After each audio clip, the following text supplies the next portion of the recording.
Hello, everybody. Wave 3 meteorologist Brian Good here with an update on the pattern for this afternoon. And I will say we've got some changes compared to yesterday. Yesterday it looked like there would be a chance for some stronger storms and some really warm weather to come our way in the short term. But the pattern in the past 24 hours since I've last talked to you guys has changed, as always the case around here. And the thoughts are completely going the other direction than where I thought they would. So let me show you how things are trending for today, and we'll take it step by step, all right? I will say the biggest day we probably have to change will certainly be Saturday. Here's the latest. Outside at the moment, hey, it's not bad out there, 50s, and we've seen a few breaks in the cloud cover every now and then try to show up, but that south wind is what's really kicking up the numbers here today. And it's going to get close to 40 miles per hour, especially if we get any sun at all. We could easily hit 40 miles per hour. If we stay just cloudy, I would say 30 to 35 is going to be a little more common. But either way, pretty mild afternoon despite clouds around the area, and certainly much warmer than what it was yesterday, which is it's always a plus. All right, here we go with the latest on the satellite. And let me zoom in a little bit more, and you can see some of those breaks we've had. I'll stop the radar, and you can see we've got a few of them here southeast of Louisville. Got a little bit of sunshine breaking through, some more near Bowling Green, and again, that is tracking kind of the east-northeast, so we'll see more breaks develop. Now, of course, the breaks could lead to more showers to develop.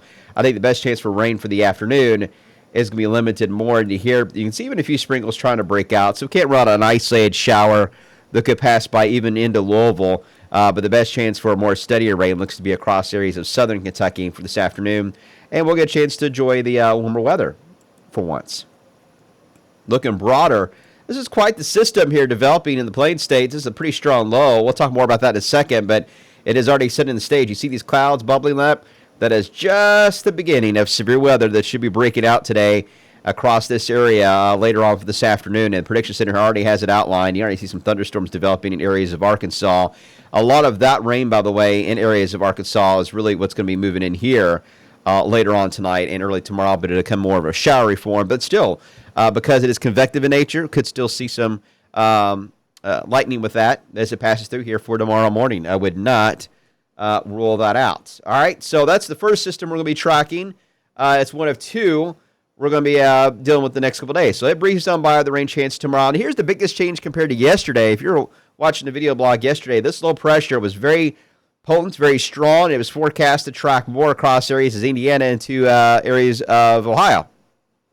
And it was very wound up. Notice these are isobars, these lines that go around the low.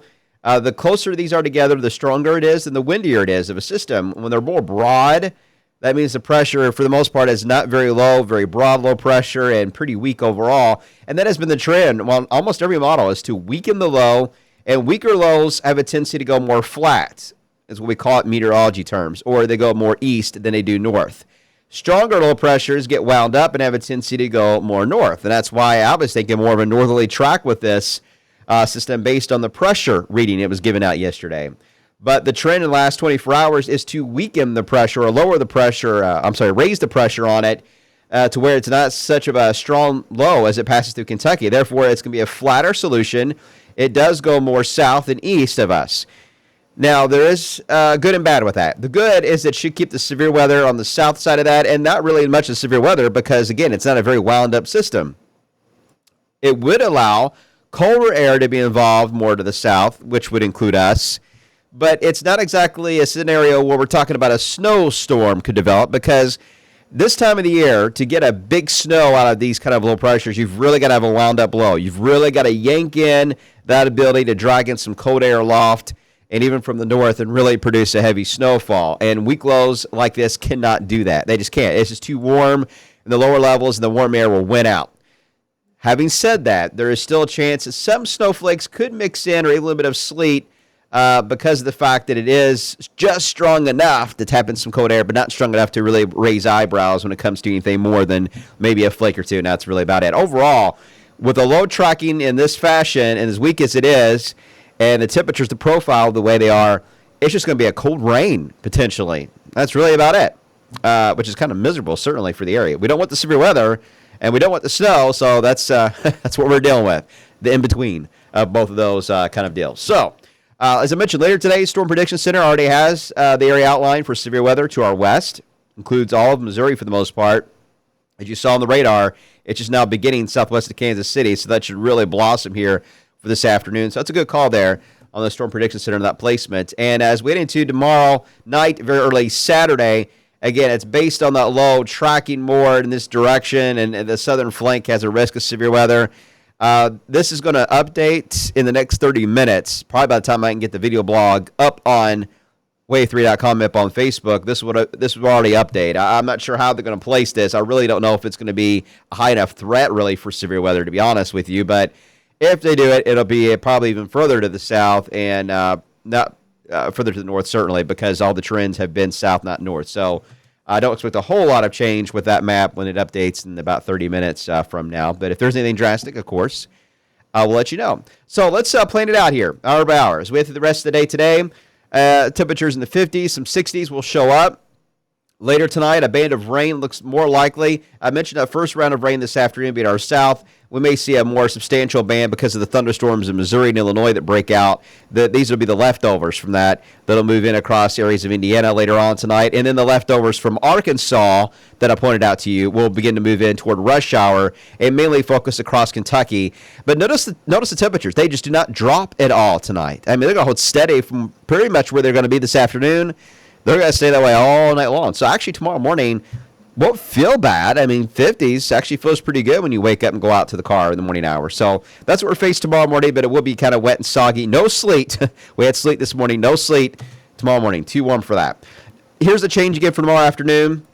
Because the low is not tracking to the north and going more south, that means the warmer air is going to really have a tougher time getting up here. So any chance for 60s and 70s is going to be restricted to southern Kentucky. Here in Louisville, we may get into the 60s, but overall, 50s may be dominant. We'll keep an eye on it because there are still a couple of models that are spitting out numbers like 68 and 69 for Louisville tomorrow afternoon. So there's still some debate on the models anyway of how much of a push of warmer air. It's going to be a sharp cutoff. I mean, once you go north of a boundary, it's going to drop fast. So we've got to figure out where that boundary is for warmer and colder air tomorrow afternoon, and I really think it's going to be dividing our 29 counties. So stay tuned. It's going to be not an easy call on that on our forecast. I'll talk to Kevin, and we'll go over the data here this afternoon and decide on the news time how we're going to do the numbers. But keep in mind, even if we go mid-upper 60s tomorrow, that will likely not be your case for Bedford and Seymour and Jasper and even Salem. You guys probably will be much cooler than that than what we're going to show in the news. And same thing for the south. You probably will be warmer. So kind of a tough call on highs for Friday afternoon. Okay, now Friday night, a lot of you are planning to head up to Indianapolis.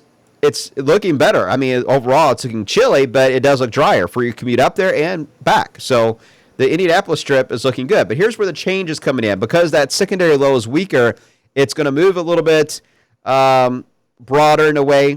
And it does have a slower speed to it based on the latest trends. In fact, it keeps the rain around most of the day on Saturday. Saturday, we were thinking we can get the rain out of here early in the day. Well, the trend is to hold on to it longer, and that would keep it to be a kind of a rainy, chilly day, really, across areas of Kentucky. And the northern extent is in question because of the track of the low is further south, though. So the further north you go, the chances are it may drop off a little bit. But it's going to be a close call on anything frozen. Look at these numbers here. I mean, overall, it's a warm core system, so it's going to be hard to get. You may get some snowflakes. I would be more concerned about the idea there could be more of a freezing rain kind of deal on the backside of that, but even that is limited because the ground's so warm. So overall, I really think all we're talking about here is just a cold rain as we into Sunday or Saturday and Saturday night. Not the best of days, certainly. And as far as snowfall goes, it is trying to give Indianapolis some snow out of this as we into Saturday and Sunday, but it's really a much different scenario than what it was showing yesterday on snowfall. We'll keep an eye on it. As far as next week goes, I was talking about this potential for a bigger storm that could be moving in. Well, the trends now for the 3rd and 4th of April to bring that low more to the south. Some models still try to bring it north. I still say it's a toss-up. We do think there's going to be a storm moving through the area on the 3rd and 4th. We do not know the track. Therefore, we do not know the intensity. So too far out to really gauge that. We'll keep an eye on it and let you know.